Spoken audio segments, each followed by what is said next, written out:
cybersquatting atau yang sering disebut perampasan identitas digital. Pernah nggak sih salah ketik alamat website, malah masuk ke situs aneh?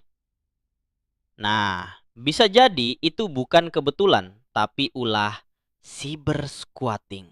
Di dunia digital, nama domain itu ibarat nama di KTP. Sekali dipakai orang lain, urusannya bisa panjang. Sayangnya, ada orang yang hobi nebeng nama terkenal demi cuan cepat. Fenomena ini sebenarnya sudah lama terjadi.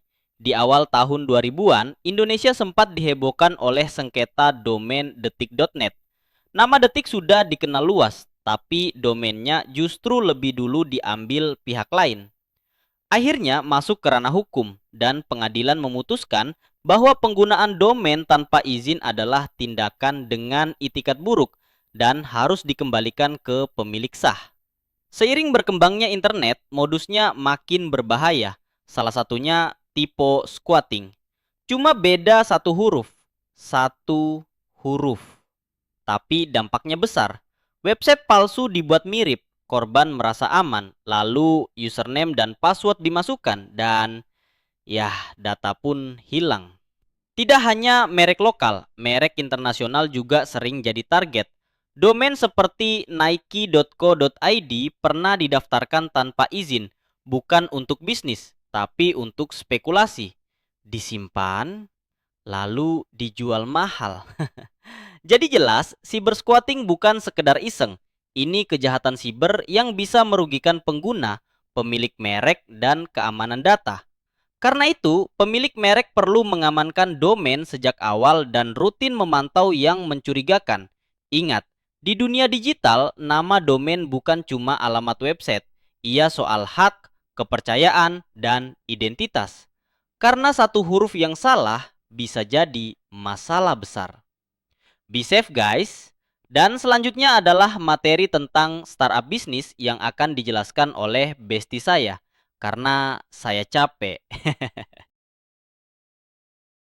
Oke, langsung saja di sini saya akan menjelaskan tentang startup bisnis atau perdagangan, bisa dibilang sebagai usaha rintisan yang lahir dari ide segar dan dijalankan dengan cara yang lebih modern.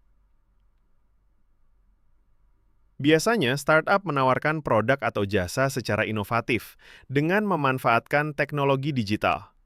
Tujuannya simpel, yaitu membuat hidup konsumen jadi lebih mudah, cepat, dan praktis dibandingkan bisnis konvensional. Yang bikin startup menarik adalah karakternya. Mereka dikenal inovatif, fleksibel, dan cepat beradaptasi. Ketika tren pasar berubah, startup juga ikut berubah. Tidak kaku, tidak ribet, dan selalu mencoba cara baru agar tetap relevan.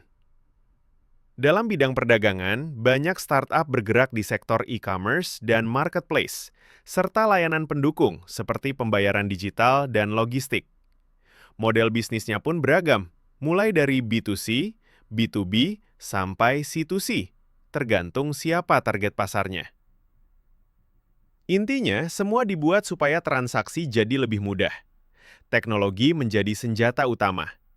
Dengan teknologi, penjualan, pemasaran, dan pengelolaan bisnis bisa dilakukan lebih efisien, bahkan menjangkau konsumen tanpa batas jarak dan waktu. Cukup lewat layar ponsel, bisnis bisa terus jalan.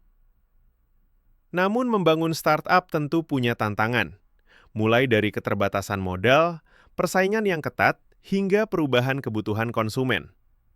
Karena itu, startup harus terus berinovasi, punya strategi yang tepat, dan fokus pada kepuasan pelanggan.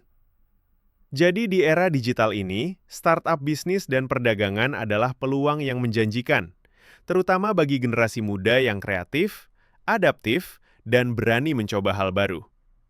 Karena dari ide sederhana, bisa lahir bisnis besar. Terima kasih.